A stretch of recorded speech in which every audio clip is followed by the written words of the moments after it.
Hello, everybody. My name is Zachary Egan, and today I'll be doing a presentation on a social policy report that was done by the Society for Research in Child Development. This report is titled Corporal Punishment in U.S. Public Schools, Prevalence, Disparities in Use, and Status in State and Federal Policy. The report was conducted by Elizabeth T. Gershoff of the University of Texas at Austin and Sarah A. Font of Pennsylvania State University. I'm Zachary Egan, an elementary education major at Delaware Technical Community College in Delaware.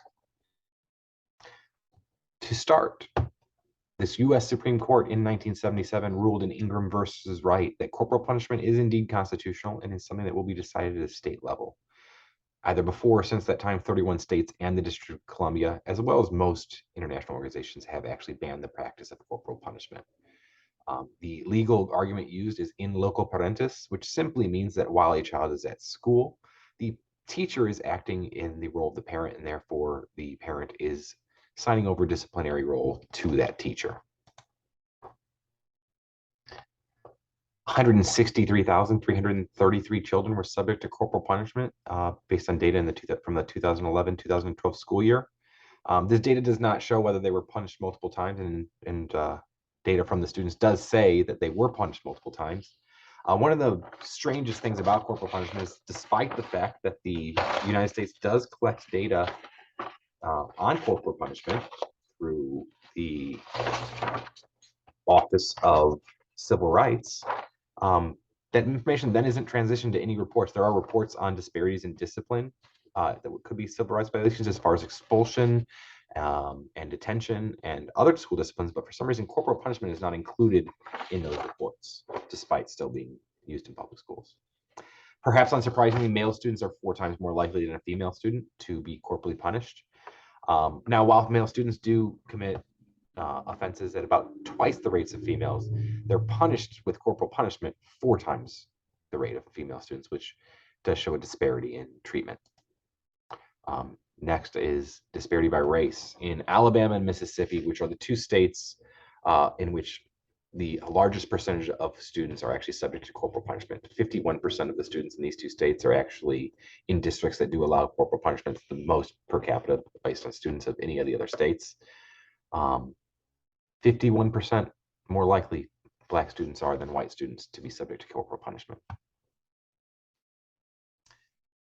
And then perhaps even the most horrifically is that students with learning disabilities are up to 5 times more likely in some districts to be corporally punished than their peers.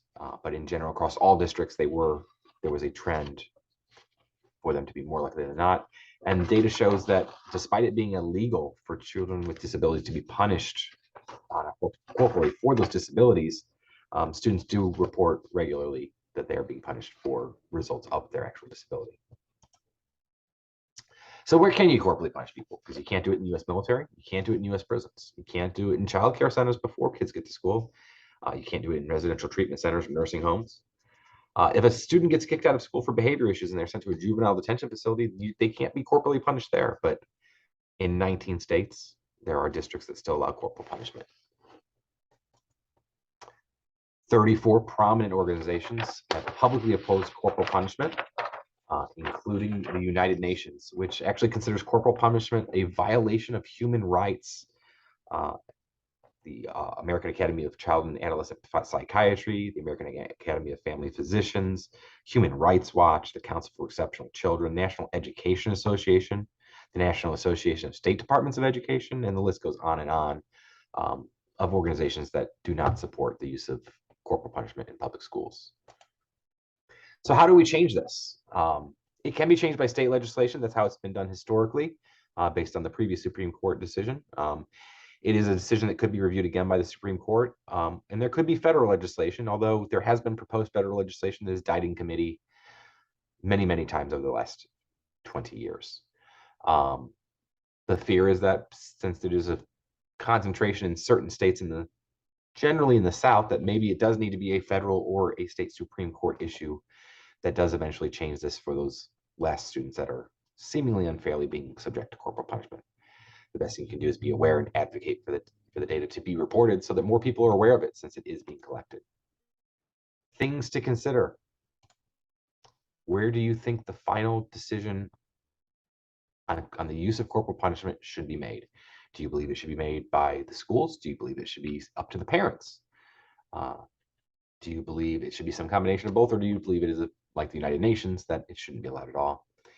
And how often do you think these issues should be reviewed by the people that are making policy decisions? Is this something that should be reviewed on an annual basis, or is every 10 to 20, or when something gets before the Supreme Court, often enough? Look forward to your thoughts on this issue, and I hope you've been informed and found it useful. Thank you. Have a great day.